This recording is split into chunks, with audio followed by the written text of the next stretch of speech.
So I'm Sue Jones. I'm the owner of HR for VR. We're a human resource consulting company and been focused in the vacation rental industry for 8 years now. So love it, love working with people. And Deborah Allen is our HR business partner, and Deborah just joined us in July. So she's also out all the time. So, you know, sidekick here, which is wonderful. It's so nice to have somebody with me.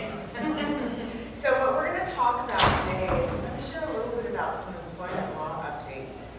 And when you think about it, in 2019, just as we went into 2020, there were significant changes.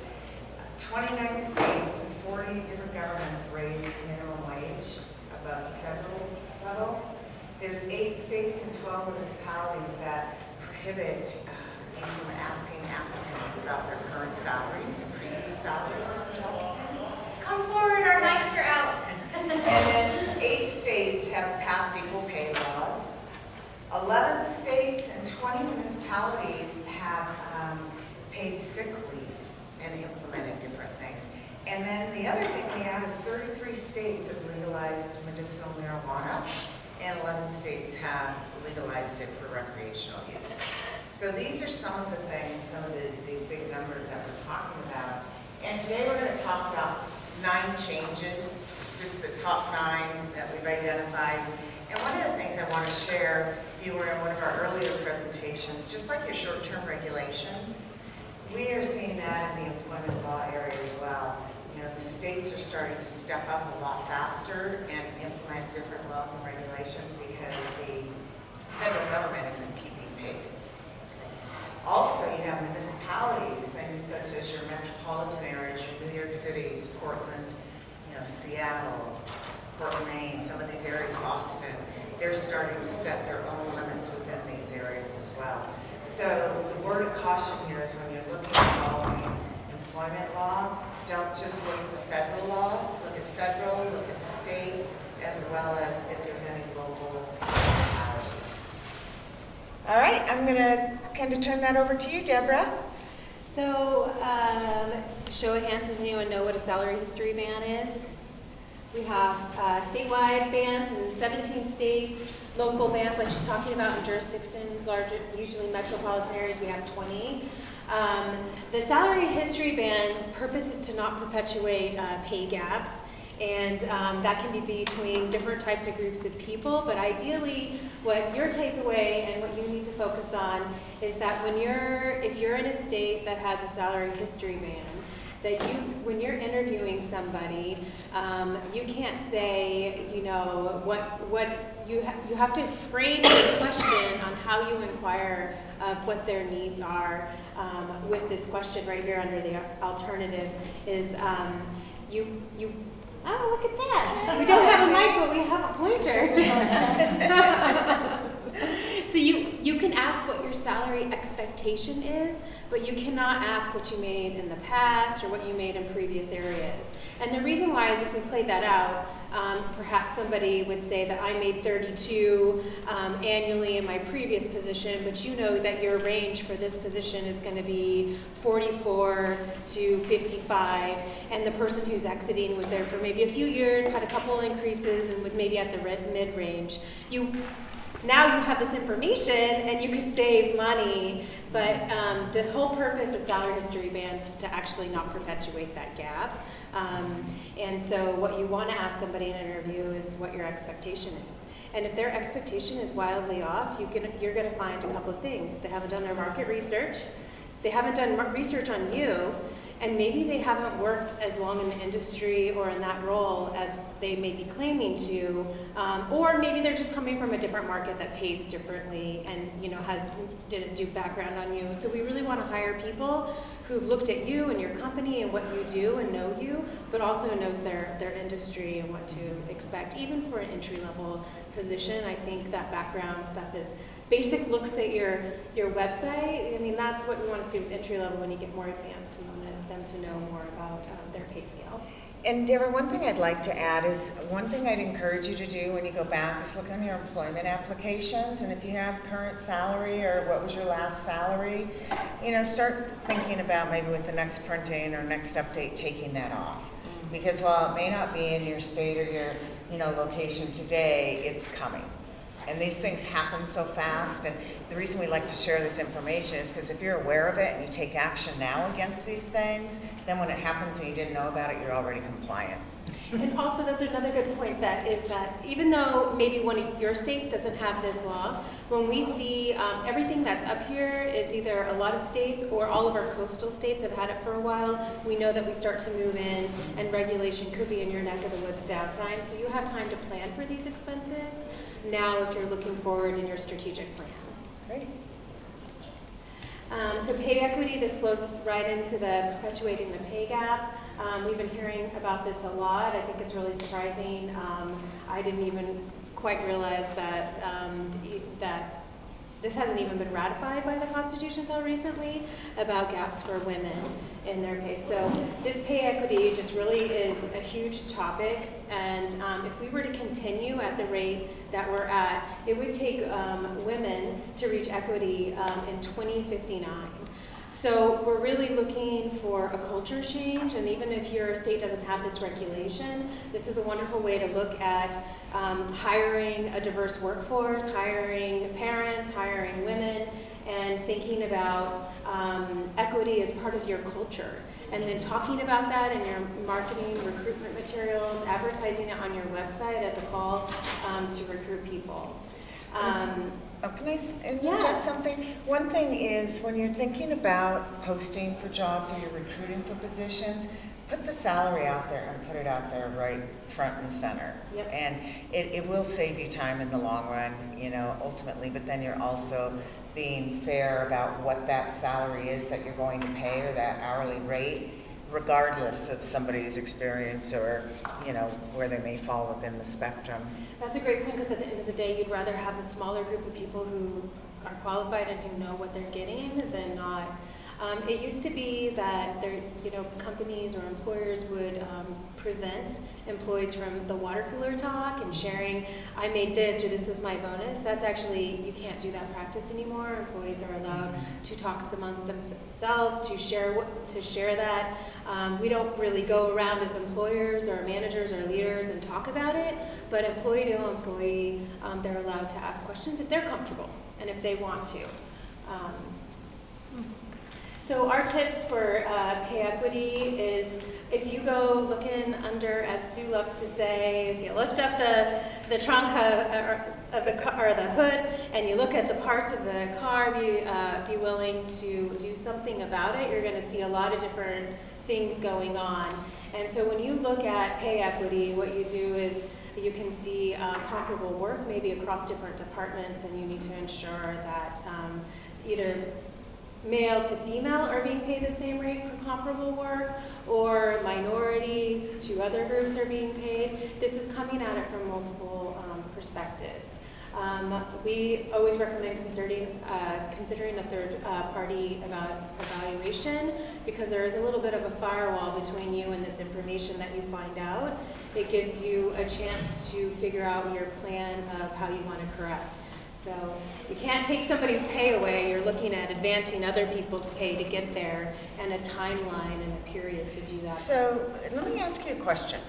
I'm just going to use Jack and Jill, right? Oh, besides being late in the afternoon, we're also here between now and cocktail and happy hour, right? But if thinking about pay equity, I'm like thinking, okay, we're going to get through this.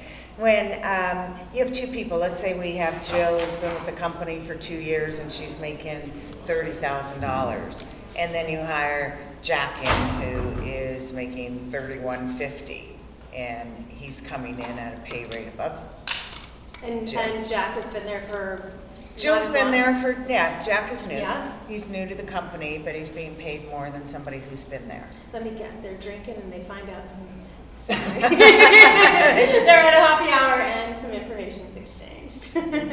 Jack just found out Jill. So there's different pieces, right? If you can look at the experience. Now maybe she doesn't have the same level of experience internally that he does externally. Maybe he comes in with a degree, or maybe he comes in with more specific experience. However, because Jill has been there for a period of time, she knows the company, she knows the processes. And so you really have to kind of balance this out when you're looking at salaries, when they're talking about pay equity. Doesn't mean that everybody has to be paid exactly the same for every single job. What it means is you can substantiate why you're paying somebody differently, right? And it if could Jill be comes to education. her manager and says something, then you have a duty to act and to look and to follow through. But seniority is definitely one of the factors too to look at. So Ban the Box is, this trend is on. We got 35 states and 150 cities. Ban the Box is referring to your employment application where it asks if you have a criminal record, prior convictions. It is no longer in this part of the application period. So what you need to do is it needs to be, if you're in one of these 35 states, or like we said, if you're not and you want to look forward to what will be happening in a few years, you can start working on this. What you need to do is when you first initiate, you put your ad up to hire. What do you need? A job description to write your ad. So you don't want to have on your, you want to use that to your description to write your ad. And your ad should not have anything on it about prior arrests, about anything about convictions. You do not want it on your employment application. And the only time that it becomes part of, it comes into action is if they are offered employment and they have an offer letter and they are formally offered to come on board. You, as an employer, you do have the right to test for certain things. So if you are testing for a criminal background, it must be related to the work that is being performed. I think everybody in this room knows that certain types of conviction like robbery or theft or larceny is not going to be appropriate for a worker in a home like housekeeping or a field worker. However, that isn't the duty that is being performed by an office worker. Also, one of the advantages of looking at it and putting this practice into place is that we have a tight labor market. And I ask you, do you really want to eliminate some potential workers who could be working with you from other departments? Sue, as part of my onboarding, had brought something up that I think is really valuable. When you look at linens and laundry, somebody who has been in the prison system might actually be trained in laundry and linens, and they have a very tight ship. They know a lot about operations and procedures and are highly capable of fulfilling that role. That's not a role in the home. Yeah. So just to kind of clarify, whatever you're testing for, the criminal background, it has to relate to the essential duties that that worker is performing. How many of you have hired people that have criminal backgrounds or? Okay, great. I want to share just a little piece of data with you. 1/3 of the population has some sort of criminal history. So if you think about these tight labor markets and where you go to find people with criminal histories are definitely a disadvantaged pool. And the other piece is, if you look into people who have a background, and they've got work release programs, they've got, if you connect with different prison areas, they can help you with transitioning. But there's also federal credits for hiring people who have had previous convictions. And so a lot of times they'll pay up to 50% of somebody's salary for the first year. So there are a lot of incentives to be looking outside of our normal pools, and more and more people are looking to the fact that they're starting to dismiss DUIs, starting to dismiss, drug charges from when they were 18, smoking pot or something like that. And they're also starting to really look at how does this impact the job they're doing today and when this occurred.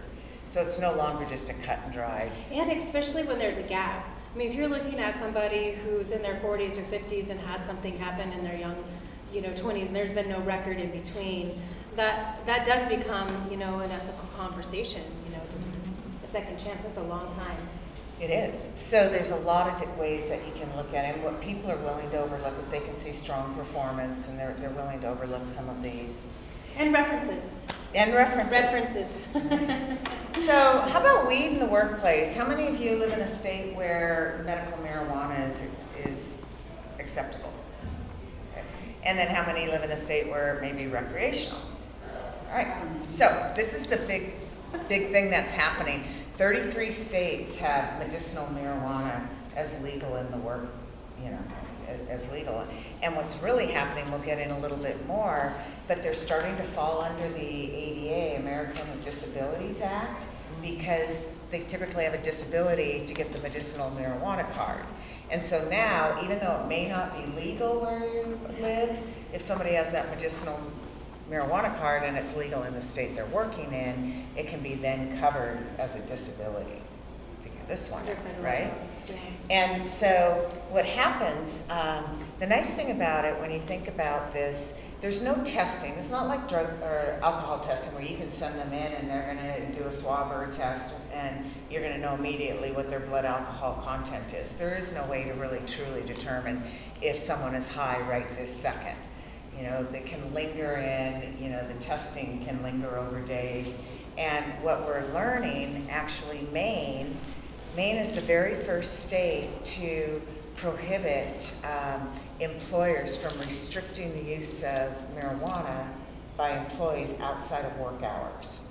So what they're saying is work is work and play is play. And what we're trying to share with people is it's time to start thinking about, you know, the marijuana piece like you think about alcohol. Would you allow somebody to be drinking alcohol on the job? No. You know, you're not going to allow somebody to be smoking pot either.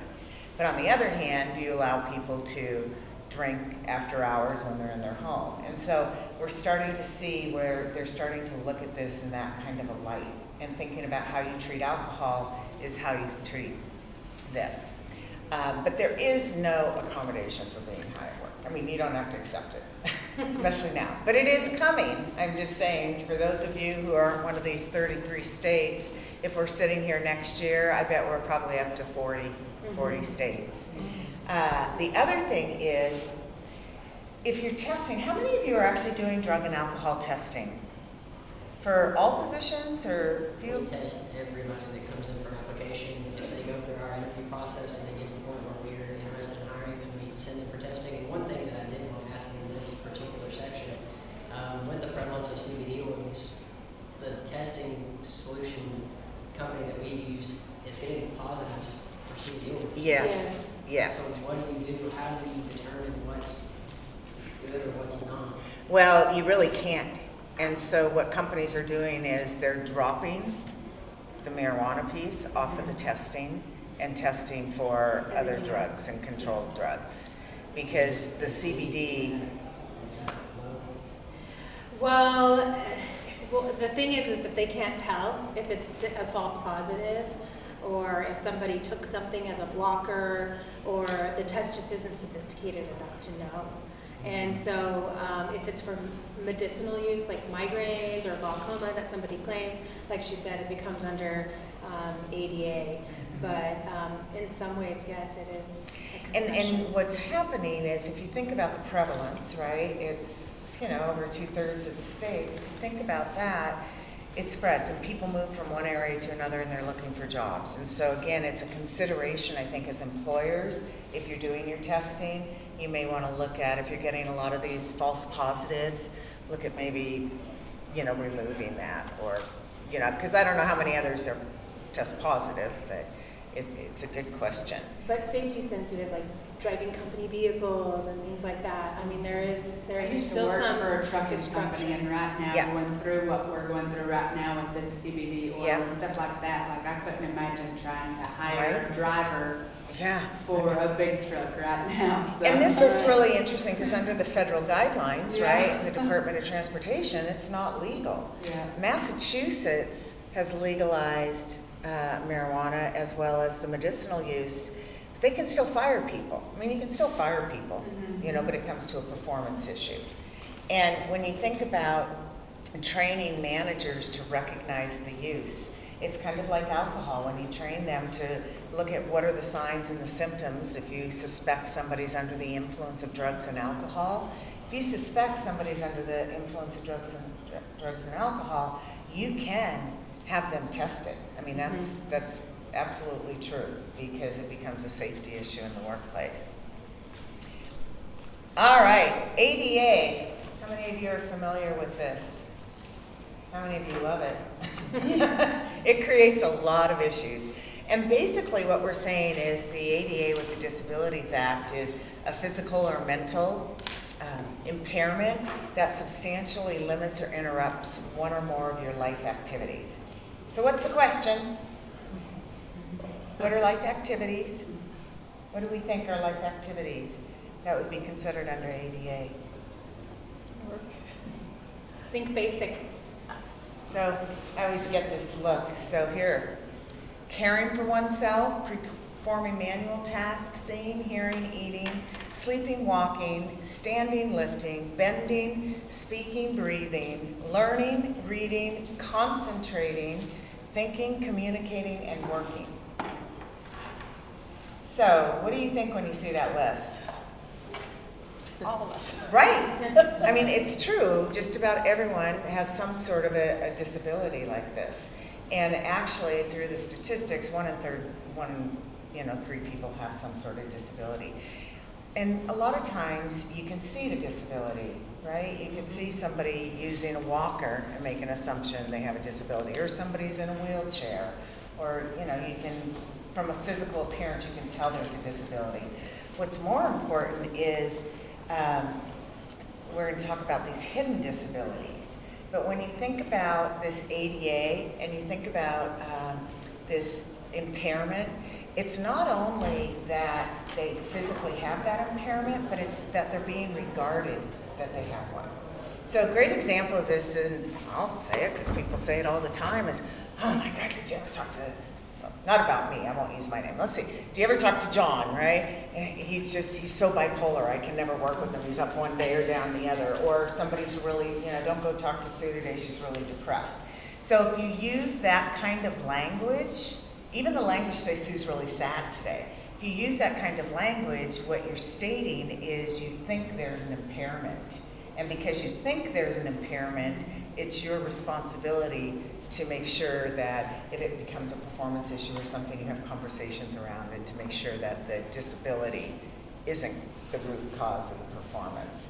So it's really challenging because you can see disabilities, but there are all these hidden disabilities. And it's also, I love that example because, there it is. Yeah. I just lost mine. Yeah. We can just go for it. Sorry. Oh, no, go ahead. No, it's okay. Oh, I I'm just sorry. recently let somebody go because she missed 42 days of work last year. Right. And she filed for unemployment and got unemployment because they said she was still doing her job. Well, you can't do your job if you're not there, but she said we fired her because she's got Crohn's disease. Right.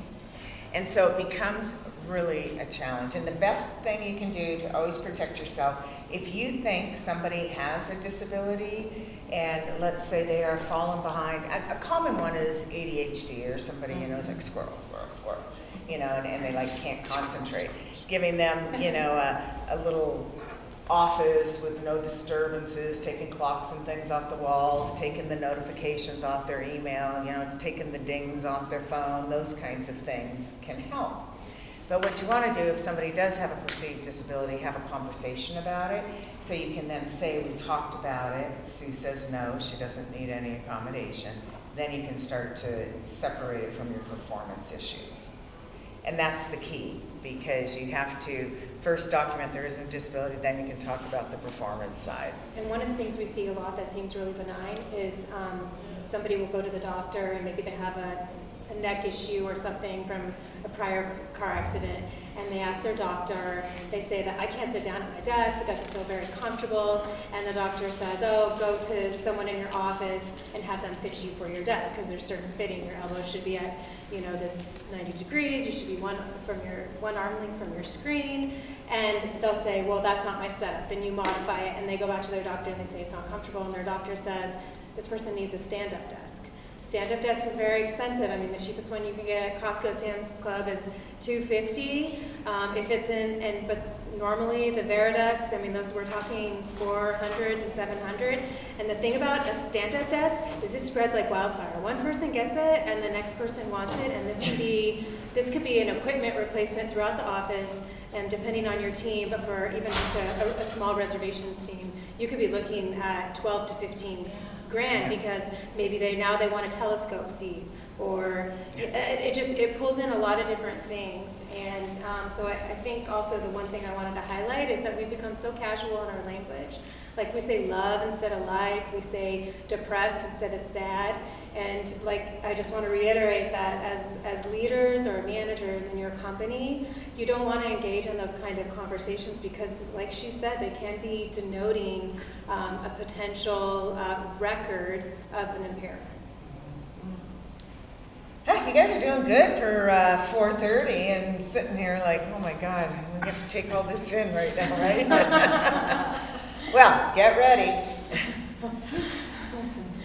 So we're on the West Coast. We're coming from Oregon, obviously. The New England area and Oregon and California and the coasts are leading on LGBTQ plus issues.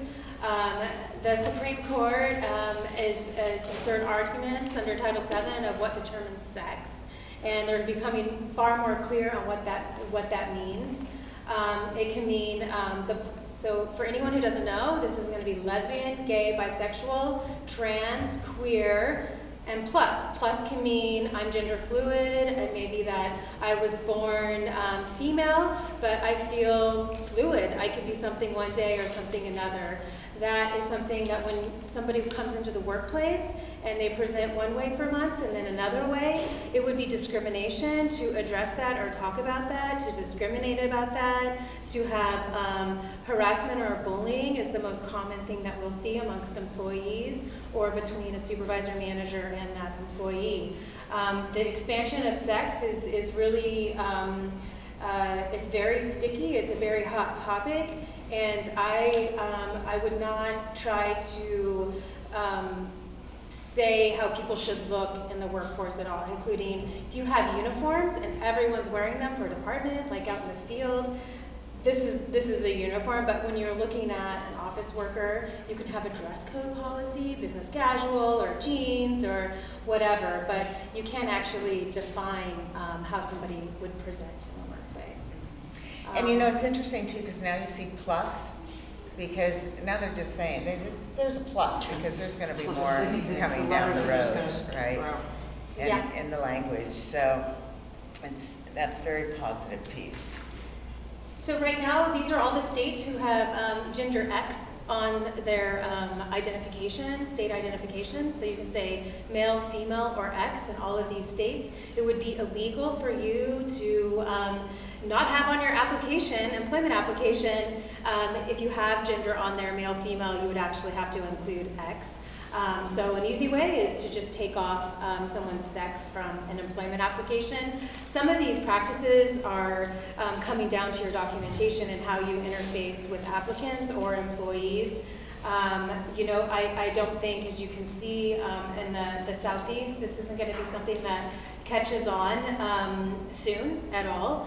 But it is something to be aware, especially, you know, we often see reservationists who work, companies will hire reservationists across the state, either as independent contractors or employees. Some states are actually having discrimination laws, like New York, for independent contractors. So if you're hiring people outside of your area, these are actually things that you might have to consider, because we all know having reservations at different locations means that you can take long calls for more hours per day.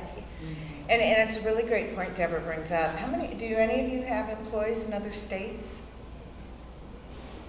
That's good. You don't have to worry about one state. Should you have an employee in another state, you need to look at those employment laws and make sure that you follow those employment laws. So it's not necessarily driven by the state you're in, it's driven by the state that the individual lives in. Not that you have to remember all that. Okay, overtime. How many of you have salaried employees? Of those salaried employees, are they making at least $35,568? Yeah, we've been talking about this for a number of years, so I think everybody's up there. But as of January 1st, they raised the salary rate if you're going to pay somebody on a salary basis to a minimum of $684 a week, which equates to $35,568. And it's paid on a salary basis. You hire somebody to pay them $684 a week or $1,200 a month, or whatever that number is. Excuse me, Sue. I see a lot of people writing. If you guys want to leave us your contact info, we'll send you the slide deck too, so you don't have to try to capture everything. And it won't be wavy. And so when you think about somebody who's salaried, there's two pieces. They have to meet the salary guideline, which is this, and then they also have to meet the duties test, which is the FLSA, the Department of Labor, the wage and hour. They define what duties, responsibilities are eligible to be paid on a salaried basis. And this is where you come into a lot of misclassification issues, or maybe you have people who are classified as salaried. Areas I typically see this in is office managers, right? You have an office manager who's managing everything from IT to people walking in the door to the mail to all these things, and they're salaried, but they don't have people reporting to them. Their duties are not, key in nature. And so under the FLSA, there's 7 different categories that you need to look at to make sure. And the most common one is executive, means you have 2 people reporting to you.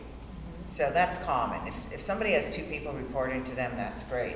The other one is administrative, and if somebody's salaried and they have no direct reports, they can be classified as salaried if they meet certain criteria, such as being able to make key business decisions, maybe sign on contracts, maybe hire and fire people. So again, I just want to make sure as you look at these pieces that you understand that.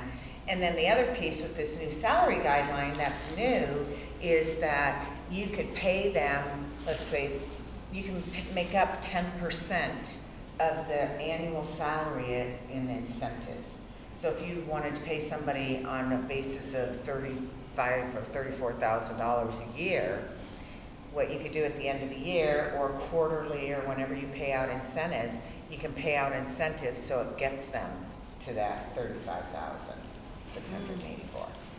So that's new. So that's kind of a nice thing, because at least if you have to transition, I worked with actually a client up in Arkansas, which I was really interesting to see Arkansas on the map there. And the wages are very low, and they're turning an independent contractor into an employee, and it's like a $10,000 difference, and it's because of meeting this salary exemption. However, that individual felt it's well worth it, right, to have this employee. So looking at that.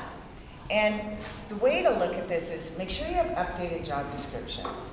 And I recommend you update your job descriptions anytime somebody leaves. In fact, when they give their notice and they're leaving, have them take a look at their job description and say, hey, is there anything else that you do? Think about someone who's been working with you for 5 or 6 years, who's moved up and through the company. A lot of times they hang on to things that you don't even know, just because they were the go-to. I also like to think about like an annual review where you have a capable employee and they're progressing and they take on more duties and they're able to do all their work. If you're keeping that, you would update their job description, they would sign it and date it, and you'd keep it in their employee record. You can update job descriptions for an existing employee as much as you want. You don't want to be overwhelming, but annually you can do that. And then when we talk about this FLSA audit, it's using the criteria by the Department of Labor and going through and answering, does this employee do this? Yes, no, yes, no. And we can send you a copy of that, just so you have that, so as you're looking through this. This is a really good time of year to kind of look at this, just because of all of these changes that have come up with pay equity, when you look at some of these other pieces. What is everything you should have in an employee's file? Anything that has to do with performance, anything that has to do with their pay, anytime, like written offer letters, you should have a copy of their application. Now, some things like your I-9s, you want to keep those separate files. If you've got garnishments for employees through a payroll process, you want to keep that. Should you have a signed job description? Yes, Yes. Everyone should have a signed job Yeah, they description. get an offer letter, they sign that before they start, so you can take your ad down confidently. And their first day, they sign their job description. And Pearl, to maybe just expand on that a minute, one of the key things in a job description is called essential duties and functions. Under those essential duties and functions, you want to list those things that are critical to the position. So for instance, if you have a maintenance person who's driving a truck and they end up breaking their leg, I mean, you can modify the truck, but we're gonna say you can't. So if they break their leg, they can no longer do their job because they can't drive, right?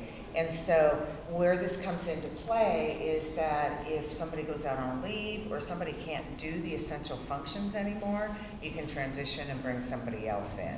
And so those essential duties, and it plays under that ADA too, right? If somebody has a disability, can they still perform the duties of the job? So it's a key protection for employers, as well as it's a great guide for employees to understand, what their core responsibilities are. Going back to ADA or mobility for some of the physical jobs like housekeeping, some of you were in an earlier session. And the last part of a job description is working conditions and environments. So that's where you're going to want to have what that person is doing. If they're standing, setting, lifting up to 50 pounds, you want to have that in there so that if they can't perform that, then you're not discriminating for ADA reasons. They can't be in the position. All right, last one I think I'm going to run you through, and this one probably doesn't have as much, oh, no, actually we have two more. But paid sick leave. Paid sick leave is becoming very predominant now. Most states are starting it by offering it as protected leave. You have to provide people with a week of protected leave. And the key to that is when you have this protected paid sick leave, if somebody calls off on a shift, you can't ask for a doctor's note. You can't ask for a doctor's note until they miss 3 call-offs concurrently. And so it's really creating some conundrums when you think about managing performance. None of the states here have this yet. I will say probably within the next 3 to 5 years that this will probably be predominant throughout the United States. And one thing to think about as you do this, and you'll see here, we say typically 1 hour for every 30 hours worked. What happens is even if you're hiring temporary or seasonal employees, they qualify for these benefits. They're not eligible to use, they begin accruing on hour one work, but they're not eligible to use until after. Like 90 days. But so, and what I want people to think about, and because it hasn't hit here yet, as it starts to come down the pike, if you're offering paid time off, if you're offering vacation and you're offering sick time, start thinking about maybe combining it into one bucket. And if you combine it into one bucket, then that will be a better protection for you because the first 40 hours that somebody uses will count as that protected time. So if somebody went on vacation, used 40 hours of vacation, and then they came back and they called off shift for 2, you can ask for doctor's notes. So these are just some best practices I wanted to share. While it's certainly not here, these are really predominant issues that are moving very quickly. If we were to look back 3 years, we would not see the numbers that we're sharing with you today. Do you know if Georgia's one of the states that require the payout of PTO upon termination? I do not believe Georgia does. I'll double check that, but I'm pretty sure that Georgia does not require the payout. All right, you guys are doing good. We just left the best for last. I have a question on that last one. What Yes. does no head count mean? Oh, know your head count, because a lot of times your head count will determine whether you have to pay it or it can be unpaid. So a lot of times when they roll this out, if you have 10 or more employees, you have to provide it as paid. But if you have less than 10, you don't necessarily have to provide it as paid. Okay. Thank you. That was a great Usually question. a city will have something like in Portland, Oregon, it's 6 or more employees qualify, but outside of Portland, it's 10 or more. So Yeah. because of the living expenses are more in the city. So that's usually why you have to pay Yeah. how many you got. Oops, there we go. All right, Deborah, I'll let you take this one away. All right, so everybody, we've heard a lot about Time's Up and Me Too, and how this is impacting employers is training. Many states have mandatory training. There's 2 types of training. There's employees and supervisor training. Manager training is 2 hours and employees are 1 hour. And these are the topics that must be discussed. So you have to go in very basic about what is harassment. Bullying and forms of malicious gossiping actually qualify under harassment. It can be surprising. So you do have a duty to manage performance and behavior before it gets to bullying. We always recommend that you have policies in place that say that they tell people what is not acceptable, you define what harassment is, and that reporting structure is always available. And people always need to be able to report to 2 different people in case their manager or supervisor is the person with the accusation, they're alleging the accusation against.